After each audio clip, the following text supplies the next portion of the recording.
안녕하세요. 연세대학교 치과대학의 김준혁입니다. 제 책 돌봄의 역설을 가지고 같이 이야기하고 있는데요. 이번에는 두 번째 사례를 말씀드리려고 해요. 책에서는 사실 본격적으로 다루지는 않았습니다만 외국인 노동자 돌봄 노동 정책에 관해서 조금 더 구체적인 이야기를 책에서 했던 이야기에 좀 더 보강해서 말씀드리려고 합니다. 이 정책은 많이들 알고 계시리라고 생각합니다. 익히 알고 계신 것처럼 많은 분들이 돌봄 일손 모자란다고 생각하고 한국인이 그 일을 다 못한다고 생각하니 그 다음으로 떠올린 것이 외국인입니다. 그래서 예를 들면 필리핀 같은 곳에서 이제 노동력을 수입해 와서 돌봄 노동을 맡아줬으면 좋겠다라고 생각하는 것이 사실 이 정책의 골조죠. 그리고 심지어 서울시가 몇 명의 인원들을 대상으로 이미 시행을 했습니다. 뉴스에서 한 번쯤은 접하셨으리라고 생각을 합니다. 하지만 저는 그리고 꼭 저만 아니더라도 많은 선생님들이 이 정책의 문제점에 관해 지적해 오셨습니다. 그리고 그 이야기 오늘 좀 정리해서 드리려고 합니다. 특히나 그 정책 관련해서 정책에 참여했던 돌봄 노동자들을 인터뷰하고 또 그 내용을 다른 필리핀 내의 언론들 자료를 가지고 보강해서 작성한 논문이 최근에 나왔거든요. 그래서 그 논문을 좀 소개해 드리면서 제 이야기를 같이 붙여서 설명드리면 좋겠습니다. 아시는 것처럼 필리핀에서 꼭 한국 아니더라도 다른 국가로도 돌봄 노동자를 수출을 해서 어찌 보면 노동력 수출, 외국 진출 이런 방식으로 생각을 합니다. 그리고 사실 이런 정책은 꼭 필리핀 또는 동남아시아가 아니더라도 우리나라도 옛날에 이렇게 했었어요. 아직도 기억하실 겁니다. 독일의 간호사 또는 광부 선생님들이 가셔서 일하고 외화벌어 오셨던 일, 아니면 중동에서 건설 산업에 진출하시고 거기에 또 저희 여러 가지 일에 참여하시는 분들이 같이 가셨던 기억들 여전히 우리의 역사에 남아 있죠. 그러니까 그게 새로운 일이야? 그냥 다 하는 거 아니야? 라고 생각할 수도 있습니다. 하지만 이 정책 조금 깊이 들여다보면 문제점들이 발견이 됩니다. 그 이야기를 말씀을 드릴게요. 먼저 아까 말씀드린 것처럼 2025년 올해죠에 나온 논문의 몇 부분들을 조금 말씀드리고 그 다음에 그 부분에 대해 조금 설명드리는 방식으로 접근해 보면 좋겠습니다. 일단 좀 읽어드리면서 말씀드리도록 하죠. 필리핀에서는 스스로를 경쟁력 있는 이주노동 공급지로 만들기 위해 국가 차원에서 이주노동자를 위대한 필리핀 노동자, 비범한 용감한 노동자, 슈퍼메이드로 표상하면서 해외에서 열심히 일해 능력을 인정받는 존재로 추앙하는 것이 하나의 전략으로 나타난다. 이러한 전략은 필리핀인의 꿈으로서 노동 이주를 추동하고 수용국에게도 필리핀 노동자의 가치를 홍보하는 힘으로 작용한다. 낮은 비용으로도 일을 잘 할 수 있는 이주 노동자는 매력적인 상품인 것이다. 네, 익히 알고 계신 것처럼 이주 노동자를 사용을 한다라고 하는 것은 동일 대우를 전제하지 않습니다. 보통 외국에서 특정 국가로 이주 노동자를 수입한다라고 했을 때에는 자국 노동력보다 더 낮은 임금으로 동일한 노동을 할 수 있다라는 전제가 붙죠. 그리고 이 경우, 즉 필리핀 이주 노동자 돌봄 노동도 동일합니다. 필리핀에서도 동일하게 생각해요. 가면 좀 임금은 더 적게 받지. 거기 한국 사람들보다. 하지만 일은 우리가 똑같이 해줄 수 있으니까. 그리고 심지어는 그렇게 받아도 이 나라에서 일하는 것보다는 돈은 더 많이 버니까 이건 서로 윈윈이야. 좋은 일이지. 우리나라에 돈 벌고 싶어 하는 사람 많아. 가서 일 한국인이랑 똑같이 안 받아도 그래도 뭐 어느 정도 받을 수 있잖아. 얼마나 좋아. 라고 심지어는 필리핀 국가도 생각하고 우리나라도 생각하고 있고 우리나라 국민도 생각하고 있고 필리핀 국민도 생각하고 있기 때문에 이렇게 생각하면 사실 아무런 문제도 없는 것 같아요. 그리고 제 아는 경제학자 선생님도 이 부분이 되게 필요한 일이니까 이건 되게 좋은 일이다 라고 말씀을 하신 바가 있습니다. 그런데 이렇게만 생각하기에는 문제가 있다는 게 사실 이 이야기의 뭐랄까요? 좀 안타까운 부분이 되는데요. 이 논문 조금 더 같이 읽어보실게요. 필리핀과 한국은 돌봄 노동자 송출을 논의했지만 한국에서는 이들을 가사관리사라는 이름으로 일하고 있다. 대만, 이스라엘, 일본 등에서 필리핀 돌봄 노동자는 아이보다는 노인과 환자를 주로 돌보는 간병인의 개념에 가깝다.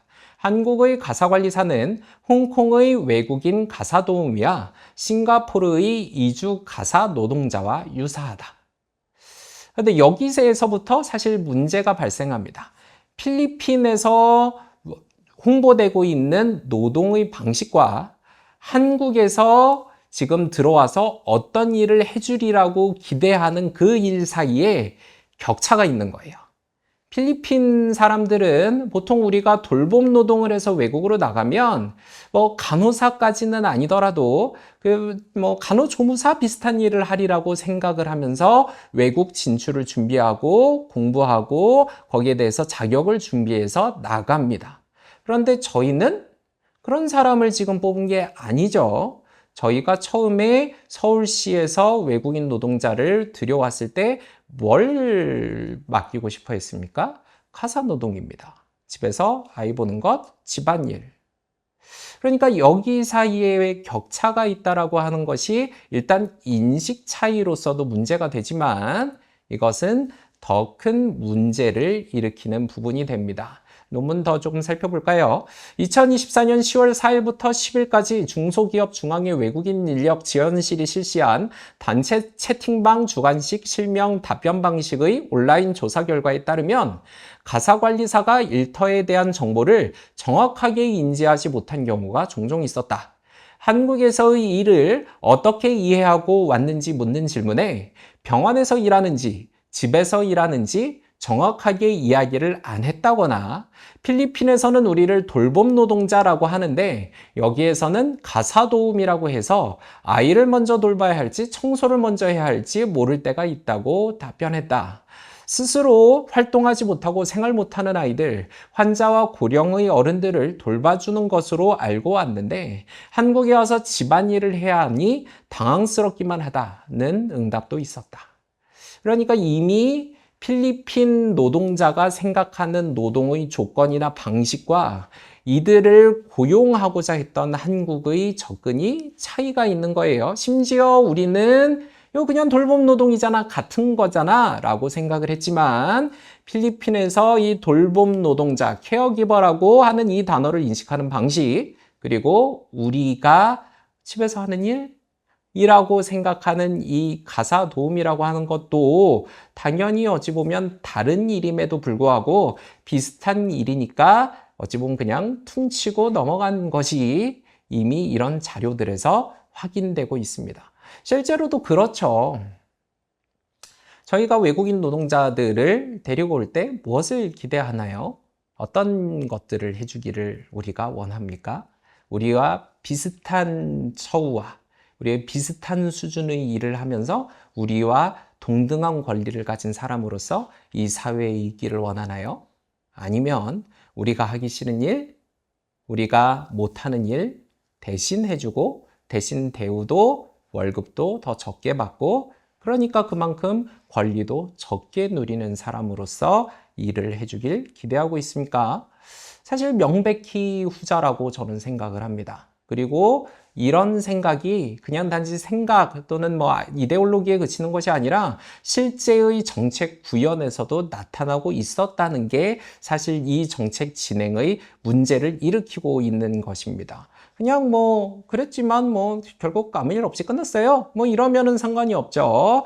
그러나 이게 지금 문제가 됐어요. 심지어는 그러다 보니까 알고 계신 것처럼 일하시는 분들 중에서 이탈하신 분들도 있었습니다. 논문 조금만 더 읽어볼게요.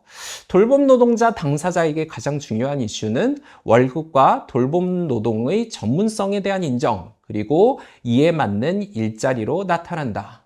필리핀 정부는 돌봄 노동의 전문성을 강조하면서 실제 현장에서 발생하는 가벼운 가사 업무가 주는 혼동을 포착하지 못한다. 그러니까 사실 이게 꼭 뭐 우리나라 정부만의 잘못이라고 이해할 부분은 아닐 수도 있습니다. 필리핀 정부도 당연히 인력을 수출하고 싶어 하고, 그러다 보니까 그냥 뭐 좀 정책에서 차이가 있고 뭐 좀 누락되는 부분이 있어도 그냥 무시하고 가고 싶은 거죠. 필리핀 정부로서는 우리 인력 수출했어, 이만큼 일해, 이만큼 보냈어, 이거 얼마나 국가로서도 우리가 잘하고 있는 것인지에 대한 표상이냐? 라고 이야기를 하고 싶어 하고, 한국으로서도 저렴하게 우리가 인력 데려와가지고 지금 필요한 일 시키고 있네? 이거 얼마나 좋은 일이니? 라고 이야기하고 싶어 하는 겁니다. 그리고 그 사이에 끼어서 문제가 생기는 부분은 무엇입니까? 당장 이 돌봄 노동자 당사자의 이해 같은 것이죠. 이들에게 주어지는 실제의 업무 디스크립션과 원래 오기 전에 약속되었던 일, 또는 심지어 이들이 생각했던 일의 범위와 전문성, 그리고 여기 와서 맡아야 되는 일의 전문성의 차이가 나옵니다. 이건 사실 그게 뭐 문제냐라고 생각하실 수 있으세요. 하지만 저희가 일을 하는데, 심지어는 저희 국내에서 제가 일자리를 찾으러 가는데, 가기 전에는 오시면은 뭐 이런 일을 하실 거예요 라고 설명을 들었는데, 막상 가보니까 그 일이 아니네요. 그래도 어쩔 수 없지, 뭐 일을 하러 가야 되는데 해야지 라고 생각할 사람은 없겠죠.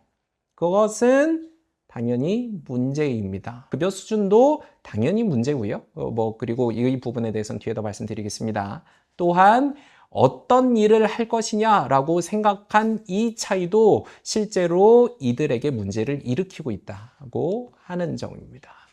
정리하면 사실 말씀드린 것처럼 우리의 동의는 되게 분명합니다. 저렴한 돌봄 노동력을 외국에서 수입하고 싶었죠. 그리고 필리핀 정부도 자국 노동력 수출 모델을 만들고 싶었어요. 이전에 슈퍼메이드라는 이름으로 필리핀 정부는 한번 했다가 실패했습니다. 근데 이번에 한국 정부랑 이게 합이 맞으니까 잘 될 거라고 생각을 한 거예요. 그리고 저희는 그 과정을 통해서 어떤 노동력을 공급받고 싶어 했습니까? 가사노동, 양육노동, 즉 가사도우미에 대한 지원을 한국 가정은 받고 싶었어요. 하지만 필리핀 노동자는 무엇을 한다고 홍보와 자료와 설명을 통해서 알고 들어왔나요? 고급 돌봄 노동이라고 이야기할 수 있는 것, 즉 요양 또는 간병을 한다고 생각을 하고 지원한 사람들이었습니다. 이 차이가 방금 전에 얘기한 그 문제를 만들어내는 거죠. 월급의 차이, 그리고 노동력의 전문성의 차이. 일단 이 어떤 일을 하느냐가 당연히 급여 수준을 결정한다라고 하는 것에는 어느 분도 이견이 없으실 겁니다. 그리고 이것은 그대로 전문성과 연결되는 이슈죠. 그냥 이거 사실 그렇기 때문에 이 문제를 제가 공들여서 말씀드리는 이유도 이게 하나이기 때문이에요. 결국에는 거기 가서 뭘 하냐라고 하는 게 문제였던 겁니다. 그리고 거꾸로 어느 정부도 여기에는 관심이 없었고요. 첫 번째 사안 생각해 보시죠. 일단 아까도 말씀드렸지만 이렇게 수입한 외국인 노동자에 대해서 얼마를 지급해야 되느냐, 또는 월급을 얼마나 줘야 하느냐라고 하는 문제입니다. 사실 한국 같은 경우는 단순 노동자를 수입한다고 생각을 한 거죠. 하지만 필리핀은 고급 노동자로 해외에 진출한다고 생각합니다. 그리고 이것은 단순히 그냥 어떤 인식 차이가 아니라 두 국가 사이에 존재하는 정책 및 접근의 간극을 보여줍니다. 그렇다면 이것을 어떻게 해결해야 될까요? 당연히 최소한 최저임금 또는 그 이상을 그 전문성에 맞게 일을 시키고 지급을 하든지, 아니면 필리핀의 현실화된 노동 조건으로 다시 요청을 해야죠. 그런데 이렇게 이야기하면 좀 이야기가 꼬이지 않을까요? 일단 최저임금 이상을 준다. 그러면 많은 분들이 생각하죠. 아니, 그러면 굳이 필리핀 노동자를 수입할 필요가 있느냐? 라고 생각하실 겁니다. 이건 실제로 경제적으로도 문제가 됩니다. 굳이 수입해 와서 더 많은 불안정성을 만들면서 수입해 올 동인이 없어집니다. 그러면 반대로 그러면은 아니야, 노동 조건을 더 낮춰, 사실 현실화 시키면 되잖아, 낮은 임금 줘야지, 아예 그냥 확 낮춰 라고 이야기하면 필리핀에서 어떻게 생각할까요? 매력적인 지원 조건이 될까요? 그리고 심지어는 필리핀 정부가 이를 수용할까의 문제도 있습니다. 그러니까 이게 지금 그냥 이런 격차를 뭉개고 있는 이유가 있어요. 서로 그냥 어찌 보면 그냥 이대로 가자라고 합의가 된 거예요. 되게 불건전한 합의가. 두 번째 사안입니다. 말씀드린 것처럼 2명의 이탈 노동자가 있었습니다. 초기에 100명이 들어왔고 그중에 2명이 이탈을 했어요. 그런데 생각해 봐야죠. 그냥 그 사람들의 일탈이라고 생각하시면 안 될 겁니다. 왜 이탈했을까요? 우리나라 내에서는 이렇게 파악했습니다. 뭔가 이들에 대한 복지가 부족해서구나. 또는 이들의 업무 범위에 대해서 가벼운 가사 업무라고 이야기를 해서 그 범위가 모호하니까 뭔가 이상한 일을 하네, 안 되겠어, 그래서 이탈했다라고 인식했거든요. 그런데 필리핀 사람들에게 물어봤을 때 대답은 다르게 들어왔습니다. 논문에서 보여드리진 않았습니다만 논문은 그 이야기도 다루고 있고요. 요청한 노동의 난이도가 높아서 이탈했다고 생각합니다. 그러니까 사실 이 부분 더 깊이 생각해 봐야죠. 같은 노동임에도 불구하고 한국과 필리핀에서 다르게 재현되고 있습니다. 똑같은 가사 노동인데 한쪽은 가벼운 일이고 한쪽은 난이도가 높은 일이라고 생각을 하고 있어요. 그럼 이제 생각해 봐야죠. 가사 업무라고 하는 거 쉬운 업무인가요? 가벼운 업무인가요? 어려운 업무인가요? 제가 제 아이를 보는 일, 당연히 저는 가벼운 일이라고 생각하지 않는데요. 가벼운 일인가요? 네, 논문 다시 조금 읽어드리면서 이 이야기 정리해 보면 좋겠습니다. 방금 그 이탈 노동자에 대한 이야기입니다. 시범 사업이 시작되자마자 이탈한 2명의 사례는 필리핀 정부에게 복지 문제로 인식되지 않는 듯 보였다. 거꾸로 말씀드린 것처럼 우리 정부는 이게 복지가 뭔가 문제가 있나 보다, 집이 뭔가 좀 안 좋아서 그런 것보다라고 처음에 인식했거든요. 오히려 돌봄 노동이 요구하는 높은 전문성에서 기인한 문제로 해석했다. 처음으로 돌봄 노동자가 된 노동자의 일은 돌보는 아이가 너무 활동적이어서 안전이 염려되어 그만두었다는 것이다. 아이의 안전에 대한 책임감이 높아져서 일을 지속할 수 없었다는 해석이다. 다른 노동자 2는 한국에서 제조업 분야의 경험이 있어 업무 조건을 비교하기는 했지만 돌봄 노동이 더 어렵다고 느껴 그만두었다고 전했다. 이 과정에서 돌봄 노동이 제조업보다 낮게 평가받는 현실보다는 노동 자체의 난이도에 초점을 맞추고 있었다. 아이의 안전에 대한 우려나 돌봄 노동의 높은 난이도가 이탈의 요인이 아니지는 않았을 것이다. 다만 한국에서 제기되었던 문제가 이탈의 원인으로 거론되지 않았다는 점이 한국과는 다르다. 그러니까 이 돌봄의 난이도라고 하는 문제에 대해서 아예 인식이 다른 거죠. 그리고 이 문제는 어찌 보면 저희가 돌봄이라고 하는 것을 어떻게 바라보고 있는지를 잘 보여주는 렌즈 같은 것이라고 생각을 합니다. 다시 말씀드립니다. 돌봄 쉬운 일인가요? 그냥 아무나 할 수 있는 일인가요? 누구나 해도 되는 그냥 편한 일인가요? 그냥 아무나에게 맡겨도 그냥 대충 맡겨도 되는 허드렛 일인가요? 그런 일을 늘리면, 그런 사람을 늘리면 우리의 돌봄 문제는 쉽게 해결되고 아무런 불편도 어려움도 없이 모두가 돌봄을 잘 받는 그런 미래가 다가올까요? 아니면 그냥 필요 없는, 별로 쓸모없는 돌봄만 양산하지 않을까요? 어떻게 생각하십니까? 그러므로 저희는 논의를 해봐야 합니다. 사실 저는 외국인 돌봄 노동자의 존재 자체가 문제라고 생각하지 않습니다. 필요하면 당연히 고용해야죠. 심지어는 저는 고용할 수밖에 없으리라고 생각을 해요. 점점 더 생산력이 줄어들 수밖에 없는 당장의 한국 사회를 바라볼 때 어찌 보면 외국인 노동력을 수용하는 것은 심지어 필수처럼 보이기도 합니다. 당연히 해야 되는 일처럼 인식이 된다는 것이죠. 이건 진짜로 고민을 해봐야 되는 문제일 겁니다. 아이 출생률이 지금 이렇게 된 나라에서 외국인의 수용 없이 버틴다? 글쎄요, 뭐 인공지능과 로봇이 그 모든 문제를 해결해 줄 거라고 생각하기에는 저희의 인공지능과 로봇은 아직 너무 먼 곳에 있는 것 같은데, 글쎄요, 해결되려면 뭐 여러 가지 방법을 고민해 볼 수도 있겠죠. 하지만 현실적이고 당장 우리가 시도해 볼 수 있는 아주 훌륭한 해결책이라고 하는 점에서 저는 당연히 외국인 노동자 그리고 외국인 돌봄 노동자의 존재 필요하다라고 생각합니다. 그러나 문제는 이것이죠. 처우입니다. 동일 임금으로 또는 동일 처우로 외국인 돌봄 노동자를 고용할 것인가의 문제입니다. 낮은 임금으로 이들을 고용하면 무엇이 문제가 됩니까? 그냥 심플하게 말해서 우리가 우리의 인식을 보여주는 일이 돼요. 돌봄 노동은 싼 일이야, 쉬운 일이야, 아무나 해도 되는 일이야. 그건 저렴한 일이야. 라고 그냥 낙인 찍는 일이 되죠. 근데 동일 임금으로 고용했을 때는 무엇이 문제가 됩니까? 사용자 측. 오히려 우리에게 동인이 사라집니다. 굳이 외국인 노동자를 지금? 이 질문에 답을 해야 합니다.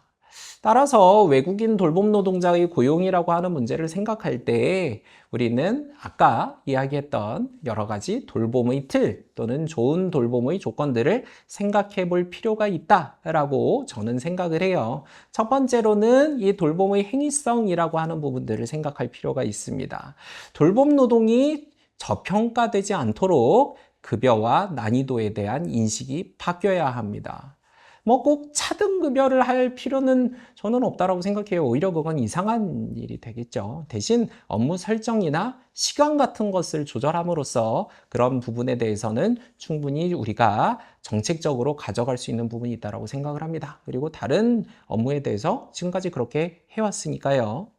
즉 어려운 일일 수 있음을 그리고 돌봄 노동이 전문적인 일일 수 있음을 우리가 인식하고 그에 맞는 보수를 지급하기 위해서 조건과 상황을 다시 고민하자는 겁니다.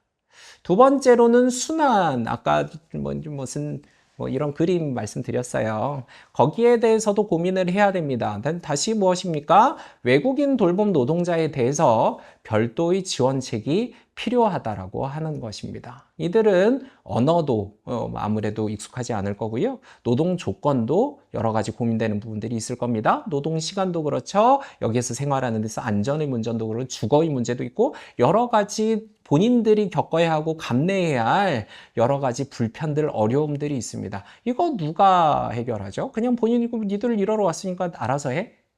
글쎄요.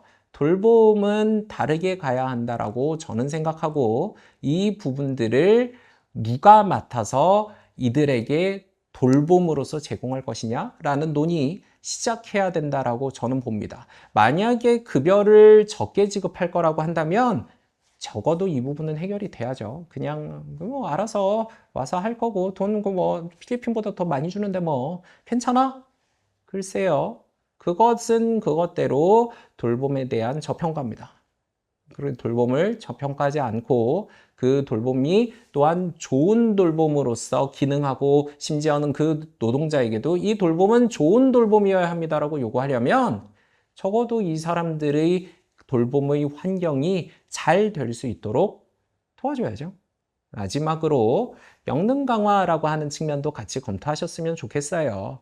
우리가 돌봄 노동이라고 하는 것을 통해서 더 나아가서는 외국인 돌봄 노동을 통해서 얻고자 하는 방향이 무엇이냐는 것이죠.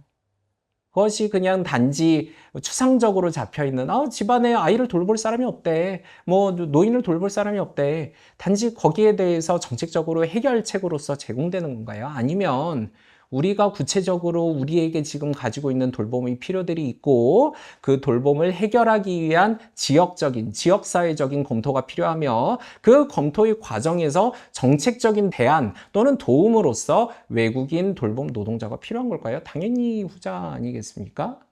그렇다면 그 돌봄의 당사자들이 우리는 이런 돌봄이 필요하니 이런 일들을 해줄 수 있는 돌봄 노동자의 노동력 공급에 대해서 구체적으로 검토해 봅시다 라고 이야기해야 되는 건 아닐까요?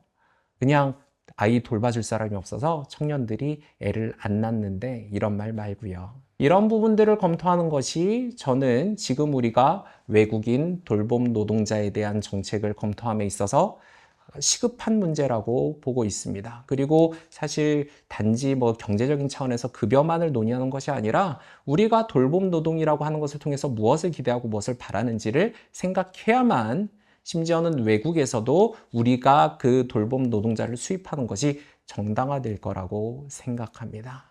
그리고 이런 논의를 말씀드린 것처럼 이 돌봄의 어떤 질적인 측면 또는 좋은 돌봄, 돌봄의 윤리라고 하는 측면에서 같이 검토할 필요가 있다는 것도요.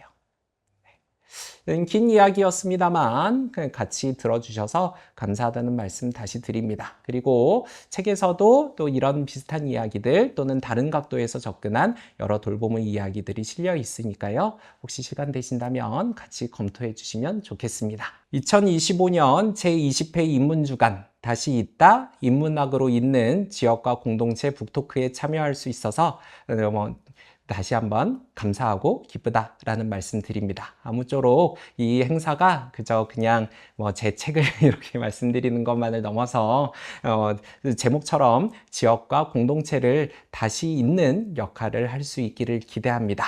들어주셔서 감사합니다.